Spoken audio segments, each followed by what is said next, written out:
37वां अध्याय। माता के शाप से बचने के लिए वासुकी आदि नागों का परस्पर परामर्श।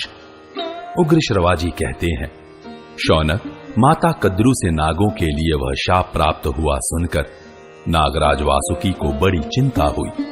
वे सोचने लगे किस प्रकार यह शाप दूर हो सकता है। तदनंतर उन्होंने एरावत आदि सर्वधर्म परायण बंधुओं के साथ उस शाप के विषय में विचार किया। वासुकी बोले, निष्पाप नागगण, माता ने हमें जिस प्रकार यह शाप दिया है वह सब आप लोगों को विदित ही है। उस शाप से छूटने के लिए क्या उपाय हो सकता है, इसके विषय में सलाह करके हम सब लोगों को उसके लिए प्रयत्न करना चाहिए। सब शापों का प्रतिकार संभव है, परंतु जो माता के शाप से ग्रस्त है उनके छूटने का कोई उपाय नहीं है। अविनाशी, अप्रमेय तथा सत्य स्वरूप ब्रह्मा जी के आगे माता ने हमें शाप दिया है। यह सुनकर ही हमारे हृदय में कंप छा जाता है। निश्चय ही यह हमारे सर्वनाश का समय आ गया है, क्योंकि अविनाशी देव भगवान ब्रह्मा ने भी शाप देते समय माता को मना नहीं किया। इसलिए आज हमें अच्छी तरह विचार कर लेना चाहिए कि किस उपाय से हम सभी नाग कुशल पूर्वक रह सकते हैं। अब हमें व्यर्थ समय नहीं गंवाना चाहिए। हम लोगों में प्राय सब नाग बुद्धिमान और चतुर हैं। यदि हम मिलजुल कर सलाह करें तो इस संकट से छूटने का कोई उपाय ढूंढ निकालेंगे। जैसे पूर्व काल में देवताओं ने गुफा में छिपे हुए अग्नि को खोज निकाला था। सर्पों के विनाश के लिए आरंभ होने वाला जन्मेजय का यज्ञ जिस प्रकार टल जाए अथवा जिस तरह उसमें विघ्न पड़ जाए, वह उपाय हमें सोचना चाहिए। उग्र श्रवाजी कहते हैं, शौनक, वहां एकत्र हुए सभी कद्रु पुत्र बहुत अच्छा कहकर एक निश्चय पर पहुंच गए, क्योंकि वे नीति का निश्चय करने में निपुण थे। उस समय वहां कुछ नागों ने कहा, हम लोग श्रेष्ठ ब्राह्मण बनकर जन्मेजय से यह भिक्षा मांगे कि तुम्हारा यज्ञ न हो। अपने को बड़ा भारी पंडित मानने वाले दूसरे नागों ने कहा, हम सब लोग जन्मेजय के विश्वास पात्र मंत्री बन जाएंगे।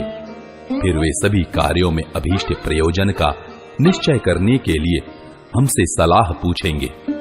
उस समय हम उन्हें ऐसी बुद्धि देंगे जिससे यज्ञ होगा ही नहीं। हम वहां बहुत विश्वस्त एवं सम्मानित होकर रहेंगे। अतः बुद्धिमानों में श्रेष्ठ राजा जन्मेजय यज्ञ के विषय में हमारी सम्मति जानने के लिए अवश्य पूछेंगे। उस समय हम स्पष्ट कह देंगे, यज्ञ न करो। हम युक्तियों और कारणों द्वारा यह दिखाएंगे कि उस यज्ञ में इहलोक और परलोक में अनेक भयंकर दोष प्राप्त होंगे। इससे वह यज्ञ होगा ही नहीं। अथवा जो उस यज्ञ के आचार्य होंगे, जिन्हें सर्प यज्ञ की विधि का ज्ञान हो और जो राजा के कार्य एवं हित में लगे रहते हो, उन्हें कोई सर्प जाकर डस ले, फिर वे मर जाएंगे। यज्ञ कराने वाले आचार्य के मर जाने पर वह यज्ञ अपने आप बंद हो जाएगा। आचार्य के सिवा दूसरे जो ब्राह्मण सर्प यज्ञ की विधि को जानते होंगे और जन्मेजय के यज्ञ में ऋत्विज बनने वाले होंगे, उन सबको हम डस लेंगे। इस प्रकार सारा काम बन जाएगा।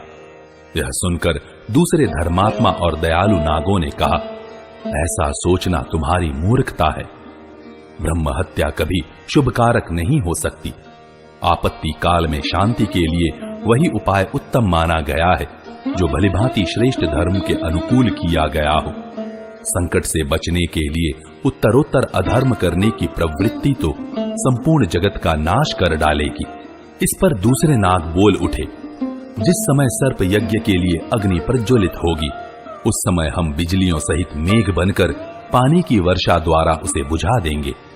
दूसरे श्रेष्ठ नाग रात में वहां जाकर असावधानी से सोए हुए ऋत्विजों के श्रुक, श्रुआ और यज्ञ पात्र आदि शीघ्र चुरा लाएं। इस प्रकार उसमें विघ्न पड़ जाएगा। अथवा उस यज्ञ में सभी सर्प जाकर सैकड़ों और हजारों मनुष्यों को डस ले। ऐसा करने से हमारे लिए भय नहीं रहेगा। अथवा सर्पगण उस यज्ञ के संस्कार युक्त भोज्य पदार्थ को अपने मल मूत्रों द्वारा, जो सब प्रकार की भोजन सामग्री का विनाश करने वाले हैं, दूषित कर दे। इसके बाद अन्य सर्पों ने कहा, हम उस यज्ञ में ऋत्विज हो जाएंगे और यह कहकर कि हमें मुंह मांगी दक्षिणा दो, यज्ञ में विघ्न खड़ा कर देंगे। उस समय राजा हमारे वश में पड़कर जैसी हमारी इच्छा होगी वैसा करेंगे। फिर अन्य नाग बोले, जब राजा जन्मेजय जल क्रीड़ा करते हों उस समय उन्हें वहां से खींचकर हम अपने घर ले आएं और बांध कर रख लें। ऐसा करने से वह यज्ञ होगा ही नहीं। इस पर अपने को पंडित मानने वाले दूसरे नाग बोल उठे, हम जन्मेजय को पकड़कर डस लेंगे। ऐसा करने से तुरंत ही सब काम बन जाएगा। उस राजा के मरने पर हमारे लिए अनर्थों की जड़ ही कट जाएगी। नेत्रों से सुनने वाले नागराज, हम सब लोगों की बुद्धि तो इसी निश्चय पर पहुंची है। अब आप जैसा ठीक समझते हो वैसा शीघ्र करें। यह कहकर वे सर्प नागराज वासुकी की ओर देखने लगे। तब वासुकी ने भी खूब सोच विचार कर उन सर्पों से कहा, नागगण, तुम्हारी बुद्धि ने जो निश्चय किया है वह व्यवहार में लाने योग्य नहीं है। इसी प्रकार मेरा विचार भी सब सर्पों को जच जाए यह संभव नहीं है। ऐसी दशा में क्या करना चाहिए जो तुम्हारे लिए हितकर हो। मुझे तो महात्मा कश्यप जी को प्रसन्न करने में ही अपना कल्याण जान पड़ता है। भुजंगमों, अपने जाति भाइयों के और अपने हित को दृष्टि में रखकर तुम्हारे कथनानुसार कोई भी कार्य करना मेरी समझ में नहीं आया। मुझे वही काम करना है जिसमें तुम लोगों का वास्तविक हित हो। इसीलिए मैं अधिक चिंतित हूं, क्योंकि तुम सब में बड़ा होने के कारण गुण और दोष का सारा उत्तरदायित्व मुझ पर ही है। इस प्रकार श्री महाभारत आदि पर्व के अंतर्गत आस्तीक पर्व में वासुकी आदि नागों की मंत्रणा नामक 37वां अध्याय पूरा हुआ। 38वां अध्याय वासुकी की बहन जरत्कारु का जरत्कारु मुनि के साथ विवाह करने का निश्चय।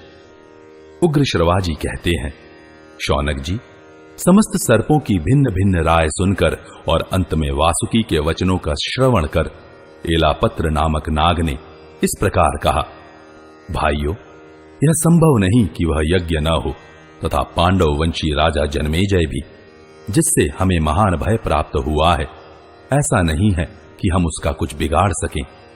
राजन, इस लोक में जो पुरुष दैव का मारा हुआ है उसे दैव की ही शरण लेनी चाहिए। वहां दूसरा कोई आश्रय नहीं काम देता। श्रेष्ठ नागगण, हमारे ऊपर आया हुआ यह भय भी दैवजनित ही है, अतः हमें दैव का ही आश्रय लेना चाहिए।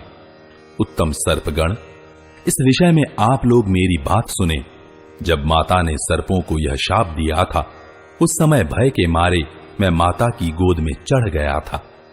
पन्नग प्रवर महातेजस्वी नागराजगण तभी दुख से आतुर होकर ब्रह्मा जी के समीप आए हुए देवताओं की यह वाणी मेरे कानों में पड़ी, अहो, स्त्रियां बड़ी कठोर होती हैं।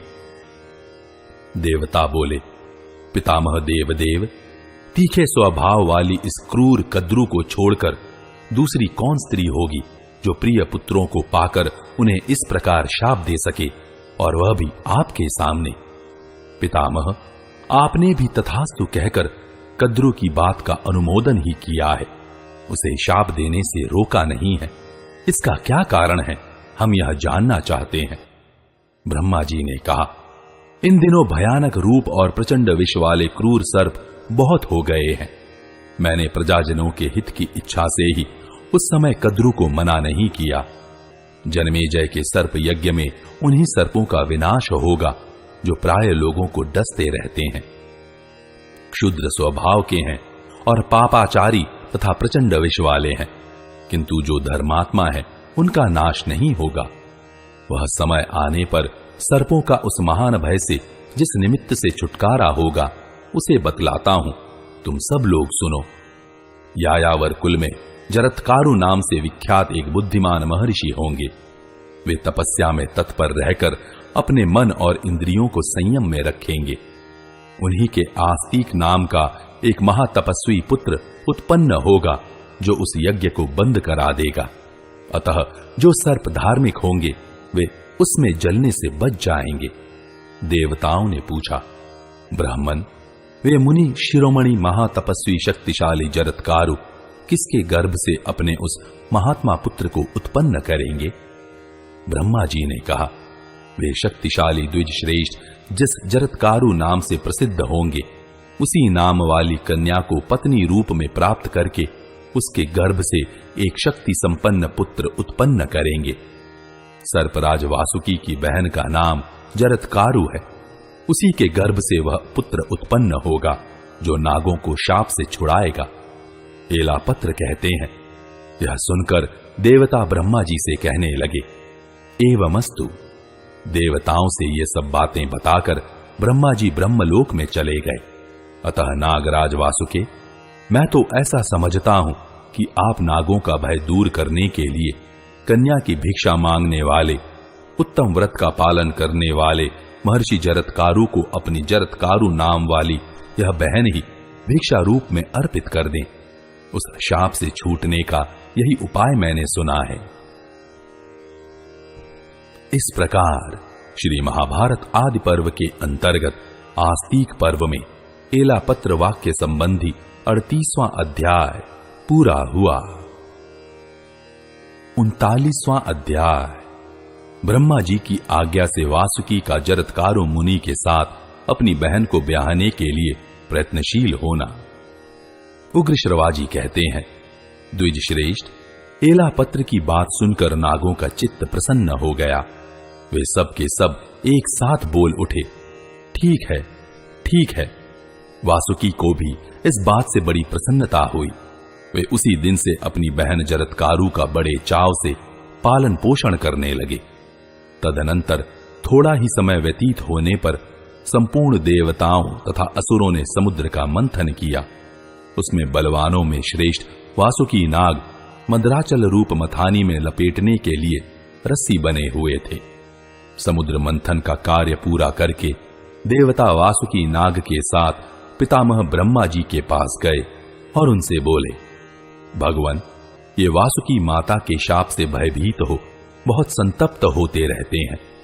देव, अपने भाई बंधुओं का हित चाहने वाले इन नागराज के हृदय में माता का शाप कांटा बनकर चुभा हुआ है और कसक पैदा करता है। आप इनके उस कांटे को निकाल दीजिए। देवेश्वर, नागराज वासुकी हमारे हितैषी हैं और सदा हम लोगों के प्रिय कार्य में लगे रहते हैं। अतः आप इन पर कृपा करें और इनके मन में जो चिंता की आग जल रही है उसे बुझा दे। ब्रह्मा जी ने कहा, देवताओं, एलापत्र नाग ने वासुकी के समक्ष पहले जो बात कही थी वह मैंने ही मानसिक संकल्प द्वारा उसे दी थी। ये नागराज समय आने पर स्वयं तदनुसार ही कार्य करें। जन्मेजय के यज्ञ में पापी सर्प ही नष्ट होंगे, किंतु जो धर्मात्मा है वे नहीं। अब जरत्कारु ब्राह्मण उत्पन्न होकर उग्र तपस्या में लगे हैं। अवसर देखकर ये वासुकी अपनी बहन जरत्कारु को उन महर्षि की सेवा में समर्पित कर दें। देवताओं, एलापत्र नाग ने जो बात कही है वही सर्पों के लिए हितकर है। वही बात होने वाली है, उससे विपरीत कुछ भी नहीं हो सकता। उग्रश्रवाजी कहते हैं, ब्रह्मा जी की बात सुनकर शाप से मोहित हुए नागराज वासुकी ने सब सर्पों को यह संदेश दे दिया कि मुझे अपनी बहन का विवाह जरत्कारु मुनि के साथ करना है। फिर उन्होंने जरत्कारु मुनि की खोज के लिए नित्य आज्ञा में रहने वाले बहुत से सर्पों को नियुक्त कर दिया और यह कहा, सामर्थ्यशाली जरत्कारु मुनि जब पत्नी का वरण करना चाहे उस समय शीघ्र आकर यह बात मुझे सूचित करनी चाहिए। उसी से हम लोगों का कल्याण होगा। इस प्रकार श्री महाभारत आदि पर्व के अंतर्गत आस्तिक पर्व में जरत्कारु मुनि का अन्वेषण विषयक 39वां अध्याय पूरा हुआ। 40वां अध्याय जरत्कारु की तपस्या, राजा परीक्षित का उपाख्यान तथा राजा द्वारा मुनि के कंधे पर मृतक सांप रखने के कारण दुखी हुए कृष का श्रृंगी को उत्तेजित करना। शौनक जी ने पूछा, सूतनंदन, आपने जिन जरत्कारु ऋषि का नाम लिया है उन महात्मा मुनि के संबंध में मैं यह सुनना चाहता हूं कि पृथ्वी पर उनका जरत्कारु नाम क्यों प्रसिद्ध हुआ। जरत्कारु शब्द की व्युत्पत्ति क्या है, यह आप ठीक ठीक बताने की कृपा करें।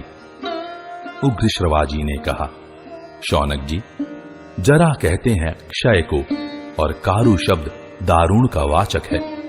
पहले उनका शरीर कारु अर्थात खूब हट्टा कट्टा था। उसे परम बुद्धिमान महर्षि ने धीरे धीरे तीव्र तपस्या द्वारा क्षीण बना दिया। ब्रह्मन, इसलिए उनका नाम जरत्कारु पड़ा।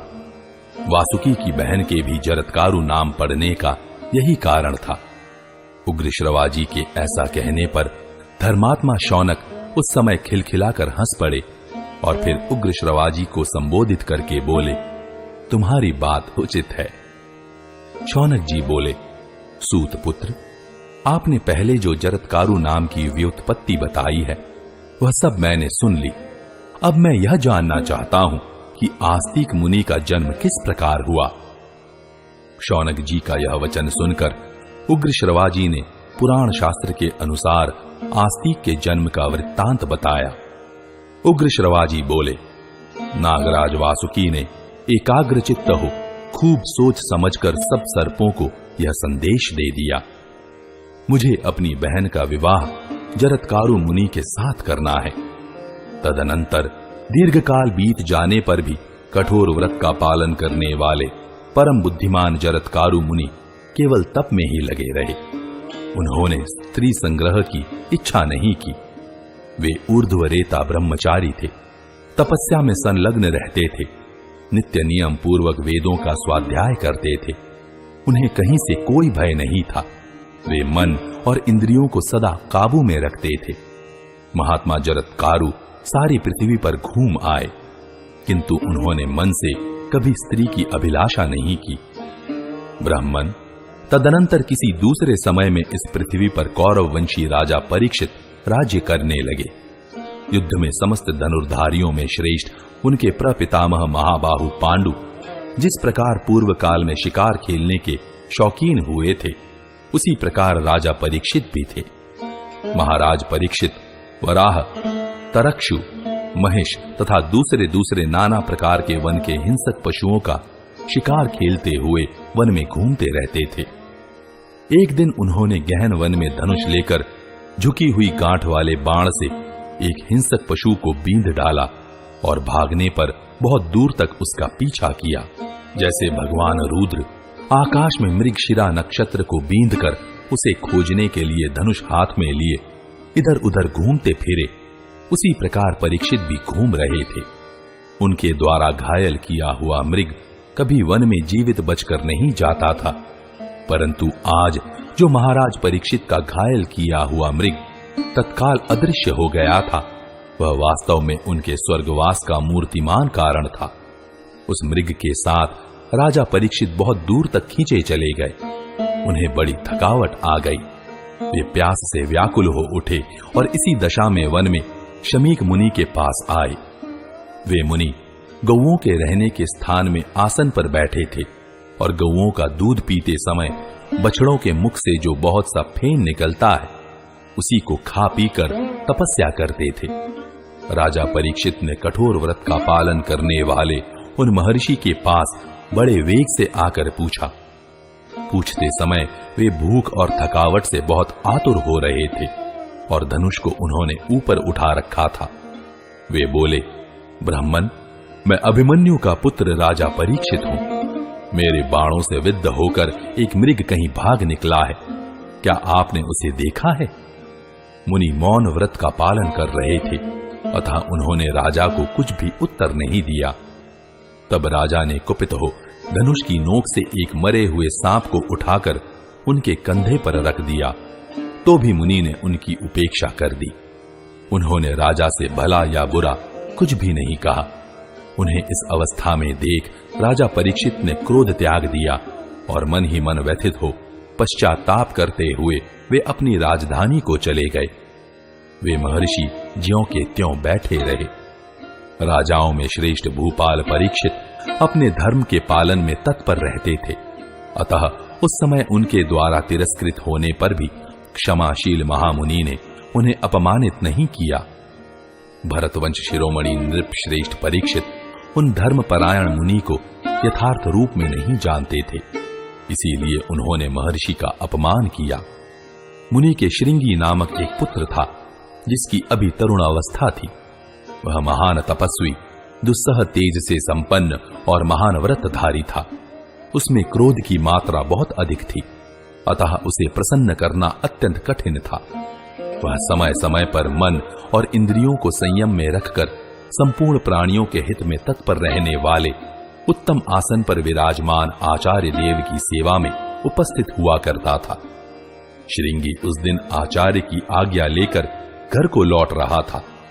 रास्ते में उसका मित्र ऋषि कुमार कृष, जो धर्म के लिए कष्ट उठाने के कारण सदा ही कृष रहा करता था, खेलता मिला। उसने हंसते हंसते श्रृंगी ऋषि को उसके पिता के संबंध में ऐसी बात बताई, इसे सुनते ही वह रोष में भर गया। द्विज श्रेष्ठ, मुनि कुमार श्रृंगी क्रोध के आवेश में आने पर अत्यंत तीक्ष्ण एवं विष के समान विनाशकारी हो जाता था। कृष्ण ने कहा, श्रृंगन, तुम बड़े तपस्वी और तेजस्वी बनते हो, किंतु तुम्हारे पिता अपने कंधे पर मुर्दा सर्प ढो रहे हैं। अब कभी अपनी तपस्या पर गर्व न करना। हम जैसे सिद्ध, ब्रह्मवेत्ता तथा तपस्वी ऋषि पुत्र जब कभी बातें करते हो, उस समय तुम वहां कुछ न बोलना। कहां है तुम्हारा पौरुष का अभिमान? कहां गई तुम्हारी वे दर्प भरी बातें, जब तुम अपने पिता को मुर्दा ढोते चुपचाप देख रहे हो? मुनिजन शिरोमणे, तुम्हारे पिता के द्वारा कोई अनुचित कर्म नहीं बना था, इसलिए जैसे मेरे ही पिता का अपमान हुआ हो, उस प्रकार तुम्हारे पिता के तिरस्कार से मैं अत्यंत दुखी हो रहा हूं। इस प्रकार श्री महाभारत आदि पर्व के अंतर्गत आस्तिक पर्व में परीक्षित उपाख्यान विषयक 40वां अध्याय पूरा हुआ।